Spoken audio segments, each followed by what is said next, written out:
aliwahi kuwa makamu mwenyekiti wa Chama cha Demokrasia na Maendeleo Chadema Zanzibar, Said Issa Mohamed, na wenzake wawili, Ahmed Rashid Hamis na Maulida Anakomo, wamefungua maombi madogo kwenye Mahakama Kuu ya Tanzania masjala ndogo ya Dar es Salaam dhidi ya makamu mwenyekiti wa Chadema Tanzania Bara John Heche na wenzake 8, wakidai kwamba wahusika wamekiuka maelekezo ya mahakama hiyo yalotolewa dhidi yao Juni 10 mwaka huu. Maombi hayo madogo yaliopewa namba 8960 ya mwaka 2025 yanayotokana na kesi ya msingi ya namba 8323 ya mwaka 2025 inayoendelea mahakamani hapo chini ya Jaji Hamidu Mwanga. Kupitia maombi hayo yaliofunguliwa Oktoba 2 mwaka 2025, walalamikaji kupitia wakili wao Mulamuzi Patrick Biabusha wamedai kuwa walalamikiwa wameendelea kuitishia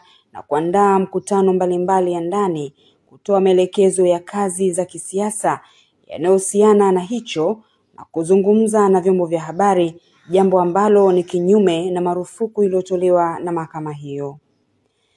Itakumbukwa kuwa kufuatia uwepo wa kesi ya msingi ya namba 8323 ya mwaka 2025 inayoendelea mahakamani hapo iliyofunguliwa na Said Issa Mohamed na wenzake wawili dhidi ya katibu mkuu wa bodi ya wadhamini ya Chadema Juni 10 mwaka huu, mahakama ilipiga marufuku wadaiwa kujihusisha na shughuli zozote za kisiasa na kiutendaji, kutumia rasilimali za Chadema na mambo mengine yote yanayoshabiana na hayo hadi hapo kesi ya msingi itakaposikilizwa na kutolewa uamuzi. Utolewaji wa amri hiyo ambayo ilikuwa sehemu ya maombi ya wadai yaliyowasilishwa mahakamani hapo pia iliwagusa wasaidizi wa wadaiwa,